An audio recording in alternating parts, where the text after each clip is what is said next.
Two young girls murdering one of their mothers. It's a crime that captured New Zealand's attention for over half a century. Why did Pauline Parker and Juliet Hulme do it? And the secret could lie in Pauline Parker's teenage diary, and even in a recently discovered painting she did many years later.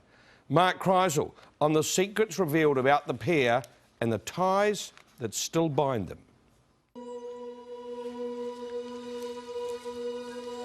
Is this our most famous or even infamous murder?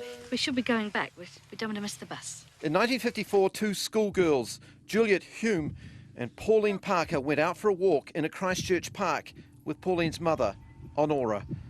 They then bashed her to death.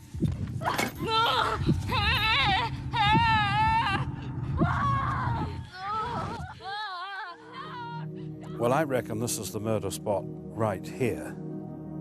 Peter Jackson made the story into the movie Heavenly Creatures, but more than 50 years on, this case continues to fascinate, titillate. First, you had a murder committed by two young girls who are obviously highly intelligent. They were supposed to be having a lesbian love affair. Now look at this. So next time I write in this diary, Mother will be dead. How odd, yet how pleasing. Peter Graham, a crime writer and retired barrister, has gained access to the 16-year-old Pauline Parker's diary. We decided to use a rock and a stocking rather than a sandbag. We discussed the moider fully. I feel very keyed up, as though I were planning a surprise party. Peter Graham says the diary leaves no doubt the girls were lovers who'd created and lived in their own fantasy world. The two girls were fascinated, they were absorbed by each other, and there was a sexual side to it, yes. 1954 conservative Christchurch was shocked, but still queued for the trial. A psychiatrist who interviewed the girls said he'd never been in the presence of such evil. A policewoman overheard them talking in the court. Juliet said very loudly, a sort of a stage whisper, oh, the old girl took a lot more killing than we thought. And this policewoman was shocked and turned to her and said, that's a terrible way to speak. And Juliet turned on her and said, oh, aren't we the perfect little policewoman? They were found guilty. The two girls who committed murder so they could stay together were sent to different prisons to serve their time. One of the myths surrounding this story is that when the two girls were released from prison, it was a condition of their release that they were not allowed to see each other. And this seems to be, this is quite incorrect. In fact, both of them left New Zealand and changed their names. Juliet Hulme became Anne Perry, a successful crime writer living in Scotland. In the 1990s, her own dark past was unmasked. I knew it was wrong, and I knew I would have to pay for it, and I knew it was stupid.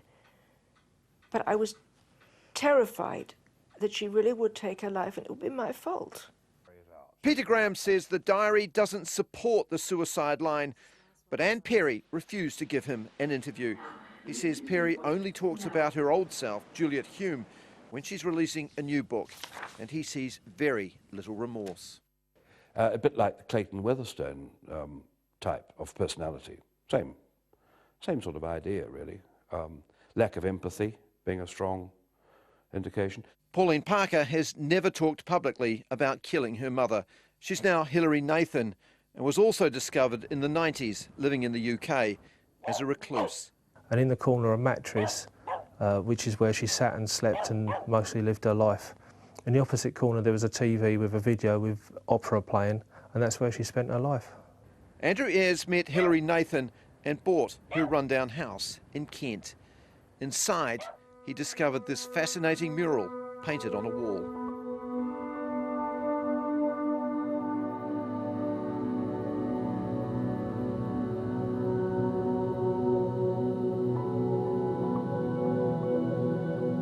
I think they're of a life that couldn't be, if you can understand that.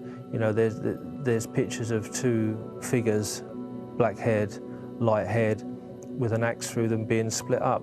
You know, for me, that after seeing the film looks like perhaps, you know, the parents trying to separate the two girls when there's a, you know, deep emotion between them. It suggests to me that even 30 years after the murder, she was still thinking about her relationship with Juliet and the fact that they were suddenly separated, the tremendous misery that she felt. Incredibly, Hilary Nathan now lives in Scotland, about 120 kilometres away from Anne Perry. If the relationship was one, a sort of a relationship that fulfilled certain emotional needs that were important when they were two adolescent girls, and I think that I just don't think they see each other. Juliet Hulme also had a diary, but Peter Graham believes it was destroyed by a family before the police could get it.